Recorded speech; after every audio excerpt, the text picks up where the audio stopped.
The Ukrainian military continues to develop its offensive in Kursk region. Ukrainian President Volodymyr Zelenskyy has said during a meeting of the contact group on Ukraine's defense in the Ramstein format. In the first week of the operation in Kursk region, the Ukrainian authorities maintained informational silence. Later, they revealed some goals of the operation. One of them is to create a buffer zone. This is necessary to prevent Russia from using the Kursk region as a springboard for a new offensive and to protect the residents of the Sumy region from constant Russian shelling.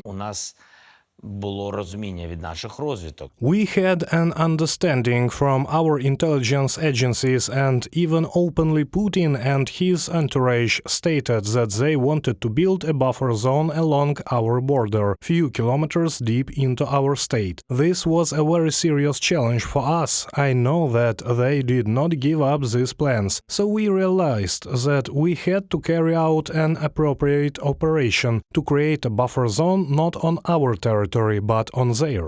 The Russian command in Kursk region has sent conscripts to meet Ukrainian military personnel. Now hundreds of them are in Ukrainian captivity. On August 24th, the first 115 were exchanged for Ukrainian servicemen, including those captured by the Russian occupiers back in 2022. After the Russian Defense Ministry realized that the Ukrainian Armed Forces operation in Kursk region was not just a raid, the army of the aggressor country began to regroup. Russian mercenaries were even brought in from Burkina Faso for the defense of the Kursk region. On August 27th, Alexander Syrsky, the commander-in-chief of the Ukrainian Armed Forces, stated that Russia has transferred 30,000 people to the Kursk direction, and the number of Russian military personnel was growing daily. Some units arrived from the Siversk direction and from the area near the town of Chasiv Yar in Donetsk region, from the Robotyne area in Zaporizhia region, and from the north of Kharkiv. At the same time, the Kremlin decided not to redeploy the Russian military, which is advancing on Pokrovsk. The enemy has been actively storming the positions of Ukrainian military in this direction, but in recent days, the advance has stopped.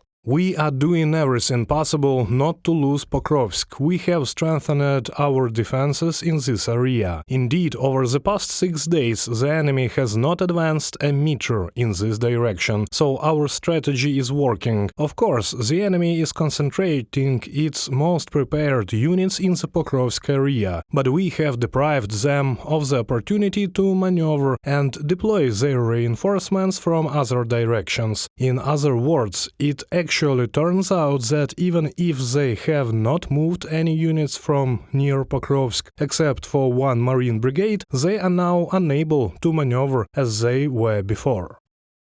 Russia's armed forces may attempt a counter-offensive in Kursk region, according to David Cohen, Deputy Director of the CIA. But it would be a tough fight for Russia. It would take 15 to 20 brigades, or at least 50,000 troops, to push the Ukrainian armed forces out of the Russian territory. The New York Times quoted anonymous U.S. officials as estimating this 2.5 weeks after the Ukrainian Defense Forces began their operation. Since then, the Ukrainian forces have gained a foothold in several more settlements, and the Ukrainian-controlled territory is likely to grow. The Ukrainian forces destroyed all 3 bridges over the same river in Kursk region, in Hlushkovo, Zvanaye, and Karyzha. Part of the Russian army units are in fact cut off. The only way of supplying and evacuating them is via platoon crossings.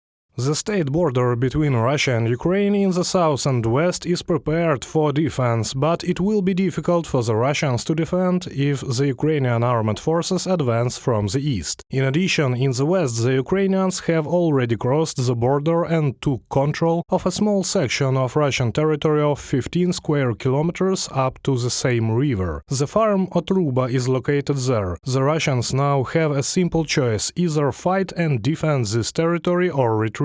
Apparently, both options are fatal for them. Julian Röpke, Build Open Data Analysis expert. Russia has lost 6,000 soldiers killed and wounded during the months-long operation in Kursk region, Ukrainian President Volodymyr Zelenskyy has said. The scale of losses of equipment and weapons has not been disclosed yet. At the same time, it is known that the Ukrainian armed forces take trophies. For example, a T-90M tank fell into the hands of the Ukrainian military. Reported by Anastasia Tarnavska, Valeria Nekapelova, UATV News.